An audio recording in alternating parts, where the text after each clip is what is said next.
चंद्रयान-3 की चांद पर सफल लैंडिंग दुनिया और भारत के लिए बहुत बड़ी उपलब्धि है दोस्तों इस वीडियो में हम चंद्रयान-3 के सारे डिटेल्स के बारे में बात करेंगे। इस वीडियो में हम बात करेंगे कि दक्षिणी ध्रुव पर आखिर विक्रम लैंडर कैसे उतरा, आखिर विक्रम लैंडर की गति कैसे कम हुई, और इन सब से जो हट करके है वो ये है कि विक्रम लैंडर से प्रज्ञान बाहर कैसे आएगा। अगर आप नहीं जानते कि विक्रम लैंडर और प्रज्ञान के बीच कैसे आपस में बातचीत होती है तो इस वीडियो में बने रहिएगा, हम आपको सारा डिटेल्स बताने वाले हैं। तो दोस्तों अब वीडियो को स्टार्ट करते हैं। दोस्तों भारत के चंद्रयान-3 ने चंद्रमा के सतह पे विक्रम लैंडर को उतार करके इतिहास रच दिया है। दोस्तों भारत का चंद्रयान-3 विक्रम लैंडर को चंद्रमा के दक्षिणी ध्रुव पर उतार करके इतिहास रच दिया है। सारी दुनिया की निगाहें भारत के चंद्रयान मिशन के ऊपर टिकी हुई थी दोस्तों। इस सफलता के बाद भारत दुनिया का पहला वो देश बन गया है जो चंद्रमा के दक्षिणी ध्रुव पर किसी लैंडर को सॉफ्ट लैंडिंग कराया है। चांद पर सॉफ्ट लैंडिंग कराने वाला चौथा देश बना है भारत, जो चंद्रमा के ऊपर सॉफ्ट लैंडिंग करा चुका है। भारत से पहले रूस, चीन और अमेरिका ही है जो चंद्रमा के ऊपर सॉफ्ट लैंडिंग करा चुके हैं, लेकिन इन तीन देशों ने जिधर लैंडिंग कराई थी वो भूमध्य रेखीय क्षेत्र में आता है, लेकिन विक्रम लैंडर ने चंद्रमा के दक्षिणी ध्रुव पर सॉफ्ट लैंडिंग की है, जो भारत के लिए बहुत गर्व की बात है। अच्छा, जब भी आप न्यूज़ देख रहे होंगे या हमारे भी वीडियो में अगर आप देख रहे हैं तो आप बार बार सुने होंगे एक वर्ड जिसका नाम है सॉफ्ट लैंडिंग, लेकिन यह सॉफ्ट लैंडिंग इतना भी सॉफ्ट नहीं था दोस्तों। अब आप इसी बात से अंदाजा लगा सकते हैं कि जो विक्रम लैंडर है वह 10 किलोमीटर प्रति घंटे की स्पीड से आकर चंद्रमा पे लैंड किया है। अगर उसे छोड़ दिया जाता तो वह तेज गति से गिरता और वह भी चंद्रयान-2 की तरह क्रैश लैंडिंग हो जाती, लेकिन चंद्रयान-3 का विक्रम लैंडर इस तरह से डिजाइन किया गया था और उसके अंदर इस तरह से प्रोग्राम किए गए थे कि वह आसानी से जा करके चंद्रमा की सतह पे लैंड किया है। आपको जान करके बहुत खुशी होगी कि विक्रम लैंडर लैंड करने के बाद जो हमारा बेंगलोर में कमांड सेंटर है वहां पे उसने बात करी है। सॉफ्ट लैंडिंग कराना यह अपने आप में एक बहुत बड़ा टास्क है दोस्तों।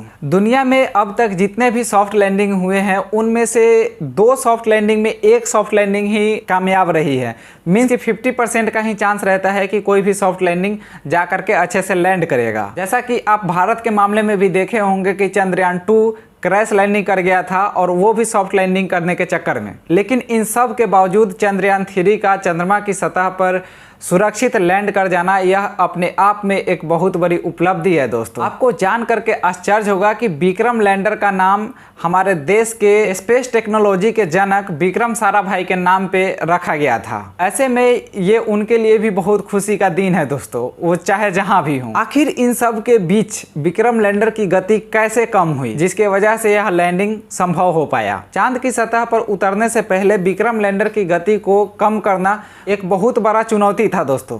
इसके लिए चंद्रयान-3 के विक्रम लैंडर को 125 × 25 किलोमीटर की ऑर्बिट में रखा गया। इसके बाद जब इसको चंद्रमा की सतह की ओर भेजा गया तब उसकी रफ्तार 6000 किलोमीटर प्रति घंटा से ज्यादा थी। इसके बाद कुछ ही मिनटों में जब वह चंद्रमा की सतह पे लैंड करने वाला था तो उसके स्पीड को बेहद कम कर दिया गया। ऐसा करने के लिए उसमें 4 इंजन लगाए गए थे। उन चारों इंजन का सहारा लिया गया जिसके वजह से विक्रम लैंडर के स्पीड को कम किया गया। इसके बाद 2 इंजनों की मदद से विक्रम लैंडर को चंद्रमा की सतह पे सुरक्षित लैंड कराया गया। अब जब हमारा विक्रम लैंडर वहां पे सुरक्षित लैंड कर गया उसके बाद बारी आती है प्रज्ञान रोवर की विक्रम लैंडर से बाहर आने की। लेकिन प्रज्ञान रोवर को विक्रम लैंडर से बाहर आने के लिए थोड़ा सा वेट करना होगा। जिस समय हम वीडियो बना रहे हैं उसके अकॉर्डिंग हम ये बात बता रहे हैं दोस्तों। विक्रम लैंडर से प्रज्ञान को बाहर तब तक नहीं किया जाएगा जब तक कि वहां जो धूल कण उड़े हुए हैं वो स्थिर होकर के बैठ ना जाएं। कुछ घंटों में जैसे ही वहां के धूल कण वापस जमीन पे बैठ जाएंगे या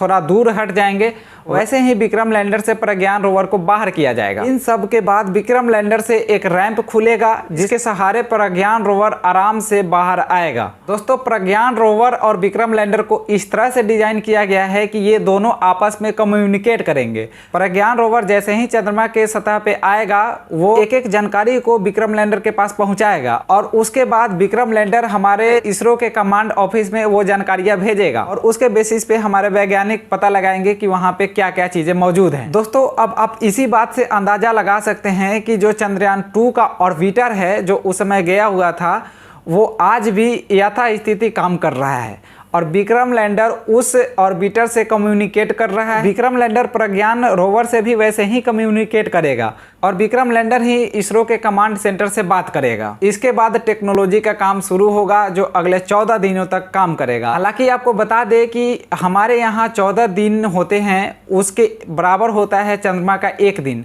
मीन्स कि चंद्रमा का एक दिन पृथ्वी के 14 दिन के इक्वल होता है। तो अगर वैसे आप मान के चलते हैं चंद्रमा के अकॉर्डिंग, तो चंद्रमा पे एक दिन हमारा रोवर अच्छे तरीके से काम करेगा। हालांकि आगे के लिए भी इसे बनाया गया है ताकि ये आगे काम कर सके, लेकिन उसकी संभावना बहुत ज़्यादा नहीं है।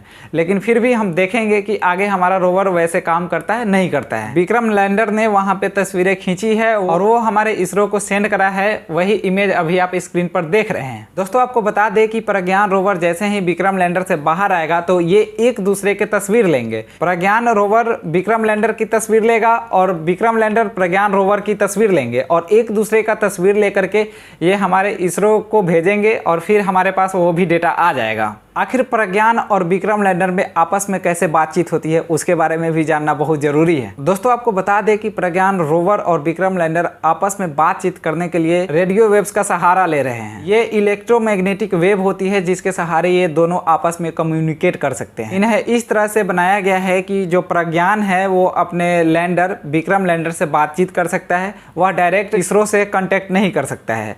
और हमारा जो लैंडर है वह डायरेक्ट इसरो से संपर्क कर सकता है। तो डेटा का ट्रांसफ़र कैसे होगा? तो प्रज्ञान रोवर के पास जो भी जानकारी होगी वो विक्रम लैंडर को सेंड करेगा और विक्रम लैंडर हमारे इसरो को सेंड करेगा। और यह जो मैसेज का आदान प्रदान होता है उसमें 1.25 सेकेंड की टाइम लगती है। चंद्रमा से जब कोई भी मैसेज आता है तो उसको पृथ्वी तक पहुंचने में। दोस्तों क्या आप जानते हैं कि अंतिम समय में आखिर विक्रम को कौन कंट्रोल कर रहा था? आपको बता दें कि जिस समय हमारी सांसें अटकी हुई थी 15 मिनट 20 मिनट के लिए, उस समय सारा का सारा काम विक्रम लैंडर खुद कर रहा था। उसके अंदर ऐसी टेक्नोलॉजी डाली गई थी, ऐसे एआई फीचर्स डाले गए थे जिसके सहारे वह खुद अपना निर्णय ले रहा था कि हमको कहाँ पे लैंड करनी है और कहाँ पे लैंड नहीं करनी है। आपको बता दें कि इसरो के वैज्ञानिक सारे कमांड्स को उसमें अपलोड कर दिए हुए थे और उसके अंदर एक मिनी कंप्यूटर डाला गया था जिस कंप्यूटर ने ये सारा खेल कर दिया है दोस्तों।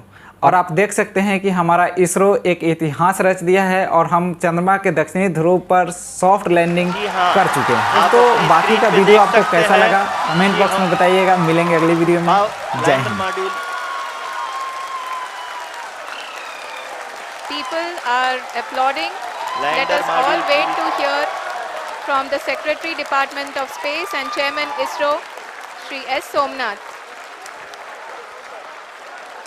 लैंडर मॉड्यूल पूरी तरह से सेफली और सॉफ्टली चंद्रमा के सतह पे लैंड हो चुका है। ये हम लोगों के लिए बहुत ही गर्व की बात है।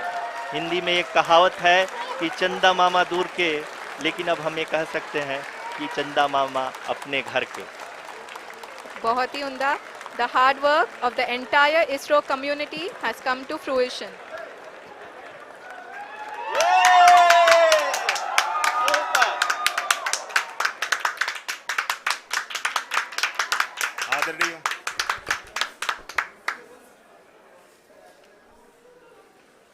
आदरणीय प्रधानमंत्री जी नमस्कार sir. We have achieved soft landing on the moon.